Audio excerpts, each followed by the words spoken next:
বিসমিল্লাহির রহমানির রহিম। আসসালামু আলাইকুম প্রিয় দর্শক, স্বাগতম নূর কানেক্টে। আজকের আয়োজন আমরা সাজিয়েছি পবিত্র কোরআনের শেষের দুই সূরা, সূরা ফালাক ও সূরা নাস নিয়ে। এই দুই সূরা শুধু কয়েকটি আয়াত নয়, বরং মুসলমানের জীবনের নিরাপত্তা, শান্তি আর সুরক্ষার এক মহামূল্যবান দোয়া। আজ আমরা গল্পে গল্পে শুনব কেন এই সূরাগুলো নাজিল হয়েছিল, রাসূলুল্লাহ সাল্লাল্লাহু আলাইহি ওয়াসাল্লামের জীবনে এর ঘটনা কী ছিল এবং আমাদের জন্য কী শিক্ষা ও ফজিলত রয়েছে। সূরা ফালাক ও সূরা নাস। জাদু, শয়তান ও হিংসা থেকে সুরক্ষার কোরআনিক ঢাল। বিসমিল্লাহির রহমানির রহিম। প্রিয় দর্শক, কোরআন শরীফের শেষের দুই সূরা, সূরা ফালাক ১১৩ নং সূরা এবং সূরা নাস ১১৪ নং সূরা, মুসলমানের জন্য বিশেষ সুরক্ষার দোয়া। এই দুই সূরা নাজিল হয়েছিল রাসূলুল্লাহ সাল্লাল্লাহু আলাইহি ওয়াসাল্লামের জীবনের এক গুরুত্বপূর্ণ ঘটনার প্রেক্ষাপটে। লাবিদ ইবনে আসামের জাদু। মদিনার ইহুদি জাদুকর লাবিদ ইবনে আসাম রাসূলুল্লাহ সাল্লাল্লাহু আলাইহি ওয়াসাল্লাম এর ওপর জাদু করেছিল। হাদিসে বর্ণিত আছে, সে নবীজি সাল্লাল্লাহু আলাইহি ওয়াসাল্লামের মাথার কিছু চুল ও ব্যবহৃত চিরুনি সংগ্রহ করে খেজুর গাছের শুকনো খোলায় রেখে ১১টি গিঁট বেঁধে তাতে জাদু করায়। পরে সেই বস্তু মদিনার জুরওয়ান কূপে ফেলে রাখা হয়।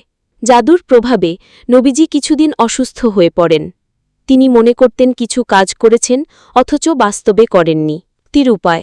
রাসূল সাল্লাল্লাহু আলাইহি ওয়াসাল্লাম আল্লাহর কাছে দোয়া করছিলেন। তখন আল্লাহ জিবরাইল আলাইহিয়াসাল্লামের মাধ্যমে জানালেন কোথায় জাদুর বস্তু লুকানো আছে। কূপ থেকে তা বের করার পর আল্লাহ নাজিল করলেন সূরা ফালাক ও সূরা নাস। নবীজি প্রতিটি আয়াত পড়তে থাকেন, আর প্রতিটি আয়াত পড়ার সাথে সাথে একটি করে গিঁট খুলে যায়। শেষে সব গিঁট খুলে যায় এবং তিনি সম্পূর্ণ আরোগ্য লাভ করেন। সূরা ফালাক। বিসমিল্লাহির রহমানির রহিম। আল্লাহর নামে শুরু করছি, যিনি পরম করুণাময়, অতি দয়ালু।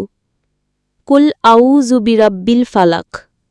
বলুন, আমি আশ্রয় প্রার্থনা করছি প্রভাতের প্রভুর কাছে। মিং শাররি মা খালাকা। তিনি যা সৃষ্টি করেছেন তার অকল্যাণ থেকে। ওয়ামিং শাররি গাসিকিন ইযা ওয়াকাবা। অন্ধকার নেমে এলে তার অকল্যাণ থেকে। ওয়ামিন শাররিন নাফফাসাতি ফিল ওকাদি। গিঁঠে ফু দেওয়া জাদুকারিনীদের অকল্যাণ থেকে। ওয়ামিং শাররি হাসিদিন ইজা হাসাদা। আর হিংসুক যখন হিংসা করে তার অকল্যাণ থেকে। সূরা নাস। বিসমিল্লাহির রহমানির রহিম। আল্লাহর নামে শুরু করছি, যিনি পরম করুণাময়, অতি দয়ালু। কুল আউযু বিরব্বিন নাস। বলুন, আমি আশ্রয় প্রার্থনা করছি মানুষের রবের কাছে। মালিকিন নাস। মানুষের মালিকের কাছে। ইলাহিন নাস। মানুষের উপাসের কাছে।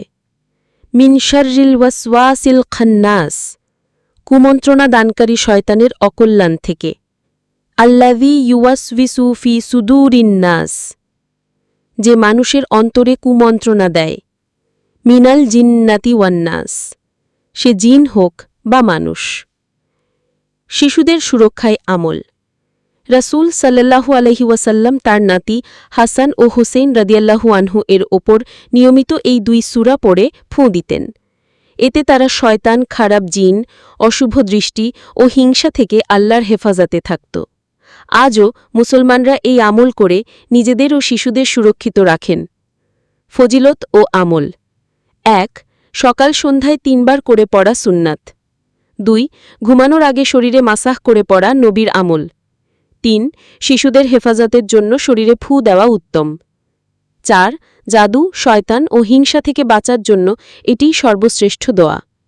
উপসংহার। লাবিদ ইবনে আসামের জাদু প্রমাণ করেছে দুনিয়ায় অশুভ শক্তি আছে, কিন্তু কোরআনের শিক্ষা হল আল্লাহর কাছে আশ্রয় চাইলে কোনো জাদু, শয়তান বা হিংসুক ক্ষতি করতে পারবে না। সূরা ফালাক ও সূরা নাস তাই মুসলমানের জীবনে প্রতিদিনের ঢাল, সুরক্ষা এবং শান্তির উৎস।